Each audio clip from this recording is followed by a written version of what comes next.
Bien bonjour à tous, nouvelle rencardise sur la web TV de l'EMC. Alors régulièrement, l'EMC propose à ses étudiants de filmer des lives sous différentes formes, des lives musicaux, des battles de batteurs, et en l'occurrence aujourd'hui, la captation d'une pièce de théâtre intitulée Défaillance. L'occasion pour nous est bien d'aller rencontrer le binôme à la plume et à la mise en scène de cette œuvre, histoire de tailler le big gras et de parler théâtre contemporain. Vaste programme. Oh, mais t'arrives toujours. Comment tu Oui. fais? À partir en négatif. Ah oui, comment tu fais? Ça, c'est une éducation. Hein. Je lui dis. Blandine, tu es l'autrice, selon la terminologie exacte validée par l'Académie française de défaillance, qui nous fait plonger en immersion dans l'univers de la protection de l'enfance. C'est le pitch de base, c'est ça. Oui, alors le pitch de base, effectivement, on entre dans un service de protection de l'enfance par le personnage de Damien, qui est le personnage principal, qui est un ancien enfant qui a été confié donc, au service de l'aide sociale à l'enfance et qui va nous faire entrer dans un service de protection de l'enfance. Donc on va découvrir les différents professionnels qui y travaillent.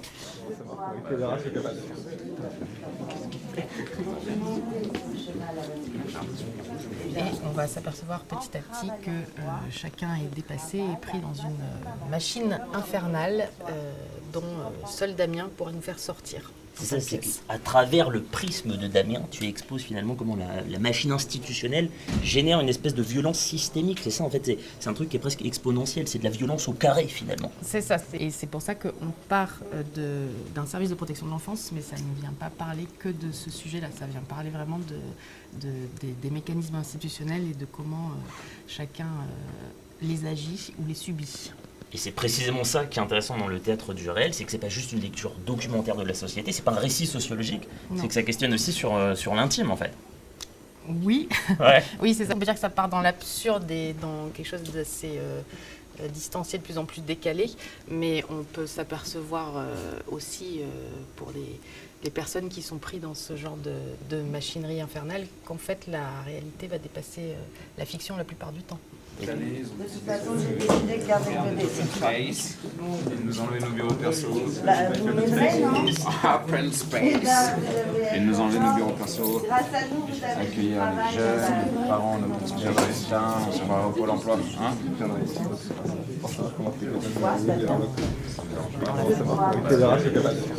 Alors tu disais que c'était pas du théâtre sociologique, est-ce qu'on peut le définir comme du théâtre engagé? Et d'ailleurs, ce serait quoi, toi, ta définition? Est-ce que c'est avoir des revendications, des convictions à fleur de mots? C'est ça, le théâtre engagé? Théâtre, je dis plutôt que c'est du théâtre politique, moi, que du théâtre engagé. Moi, ce que j'aime quand j'écris, d'abord, c'est de faire vibrer les gens et d'aller les chercher à l'endroit où on ne sait titille. plus s'il faut rire ou s'il faut pleurer, quoi. Ouais. Ok, Et donc que les gens ressortent en disant, bon, enfin, je ne veux pas prendre parti pour l'une ou l'autre cause, je veux juste montrer ce qui est, comment chacun fonctionne, comment chacun se positionne, et qu'on ressorte de là en se questionnant et en étant un peu bouleversé qu'en disant ouais, elle a raison. donc c'est pas manichéen, c'est pas binaire, Voilà, mais tu merci, cherches à... c'est pas binaire, c'est ce que je cherchais. Je suis là pour ça. Mais tu cherches à générer, ouais, à questionner, est-ce que chacun vraiment ait une forme de questionnement interne, de remise en question, quoi. Oui, puis dans le milieu de la protection de l'enfance, ça concerne très peu de gens. En fait, en France, c'est un tout petit microcosme. Ouais. Mais je trouve ça intéressant de voir comment il va résonner pour tout le monde, en fait, même pour les gens qui sont très éloignés de ce milieu-là.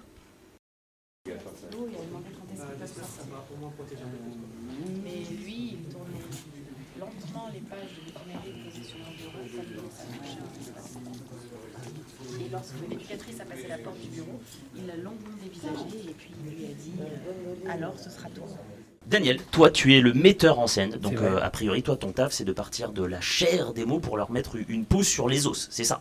Oui, exactement. Oui, j'avais pas pensé à cette image, mais elle est exacte. Oui, la chair et le squelette. Oui, oui. Quand on se retrouve avec un texte en tant que metteur en scène, on a un squelette.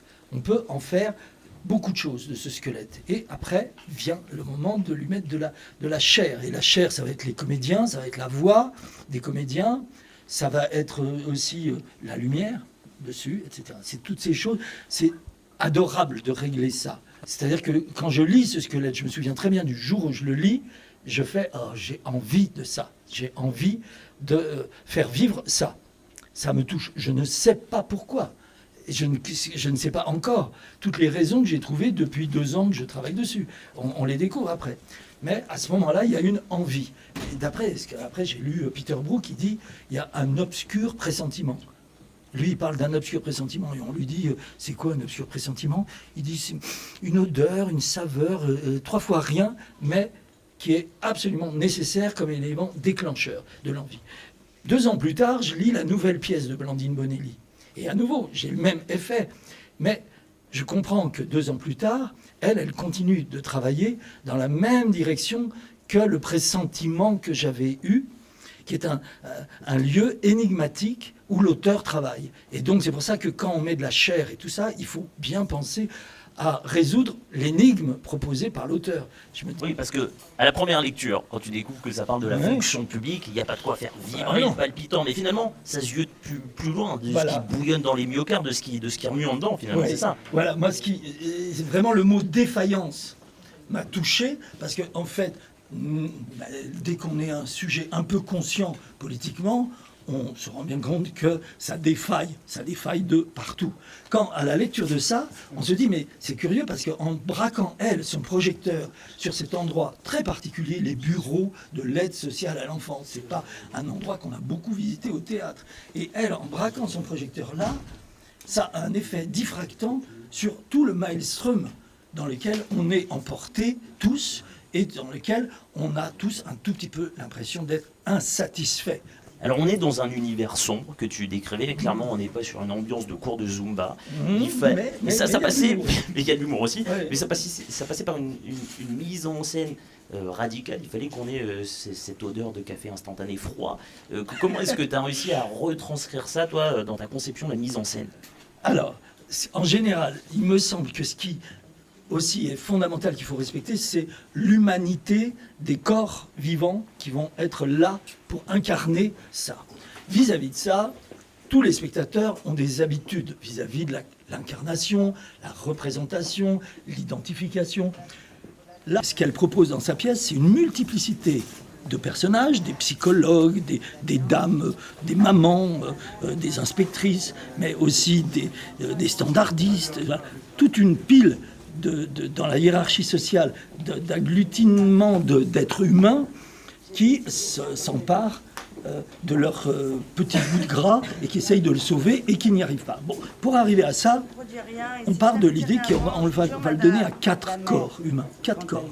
Mais ces corps humains, donc, qui vont être dans l'ordre de l'identification, on va les désidentifier.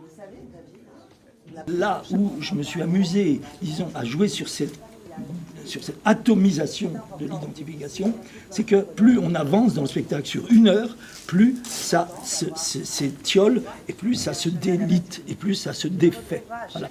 Et en veillant évidemment à ce que le spectateur y comprenne quelque chose, parce que c'est pas le tout de faire mumuse avec cette désintégration, il faut que le spectateur soit lui tout à fait intégré à la désintégration.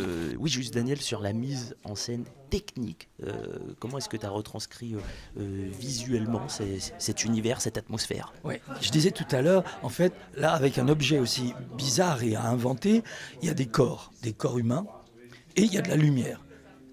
Il me semble, j'ai toujours j'ai fait pas mal de mise en scène, toujours axé là-dessus, sur la lumière intérieure de l'acteur, de l'actrice, et la lumière extérieure qui lui vient dessus et qui le grandit, l'agrandit. Là, ce lieu auquel il est fait allusion, c'est un open space, comme il est dit plein de fois. C'est-à-dire que ces bureaux-là, où on règle des problèmes si épineux, ça se passe dans un open space. Ce qui est paradoxal, et ça devient encore plus paradoxal quand on en fait théâtre, parce que le théâtre n'est pas un open space, c'est un lieu. Certains théoriciens disent que c'est un non-lieu, c'est-à-dire que c'est le lieu qui n'existe pas dans l'univers, puisque tout y est, et en même temps, c'est nulle part. Voilà. Donc, j'ai réglé les lumières pour que, à la fois, on focalise sur les corps, sur les lumières intérieures, et en même temps, qu'on ne perde pas de vue qu'on est dans un espèce d'endroit qui est en train d'exploser, d'imploser à la fois.